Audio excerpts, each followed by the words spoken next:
Everyone, this is Trisha Thompson from Gluten Free Watchdog. I want to spend the next few minutes talking to you about the Nima sensor and testing oats for gluten using the Nima. I ordered the Nima in October of 2015, and I was hoping to wait until I received it and had a chance to do some testing before commenting in depth about this device, but I'm becoming increasingly concerned about some of the things that I am reading online and some of the products that some consumers and bloggers are testing with the Nima. In particular, I am concerned about oat products. And so I'd like to explain the differences between what you will be able to test with the Nima and what is tested at a lab when oat products are sent to the lab. So the first thing to understand is that gluten contamination in oats is very spotty. It is not evenly distributed within a lot of oats, within a box of oats, within a granola bar that contains oats. And for this reason, when oats and oats products are sent to a lab, our biofarm, the manufacturers of the sandwich R5 ELISA, recommend that the lab take a 200-gram sample and homogenize this sample, meaning put it in a grinder and grind it to a fairly fine particle size.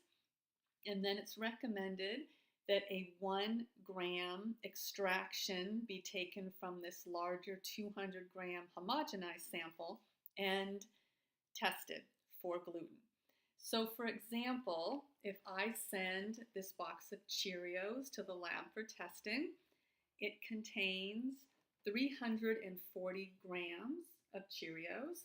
So the lab would take approximately 2/3 of this box and they would grind it up to hopefully evenly distribute any gluten in this box. And then they would test 1-gram extractions, and they would test at least in duplicate, meaning 2 1-gram extractions, to make sure that the sample, that 200-gram sample, was indeed homogenized. The gluten was evenly distributed.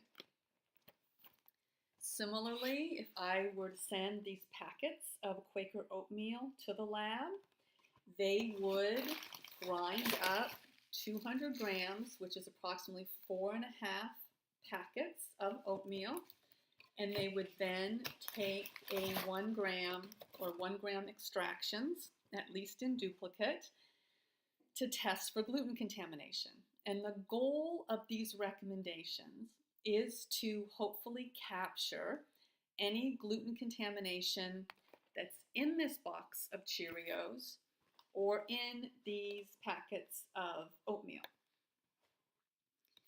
When you are testing with the Nima, there is no initial homogenization of the product that takes place. You are simply advised to take a pea-size amount.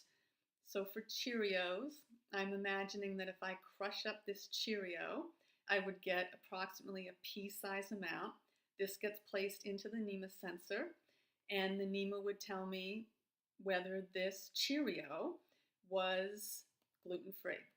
If it contained less than 20 parts per million, I guess I get a smiley face. And if it contains at or above 20 parts per million, I think I get a frown. Similarly, if you wanted to test a packet of oatmeal, you would take a few of these flakes and you would put these in the Nima sensor. So there's no, again, initial grinding of these packets of oatmeal.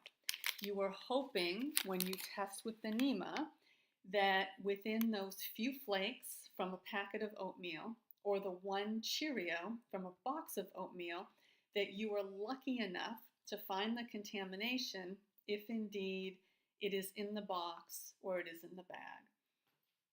So while I believe that there are undoubtedly really good uses for the Nima, testing a product like oats, where gluten contamination is not evenly distributed and where you are only testing a pea-size amount of product, these are not good uses for your Nima.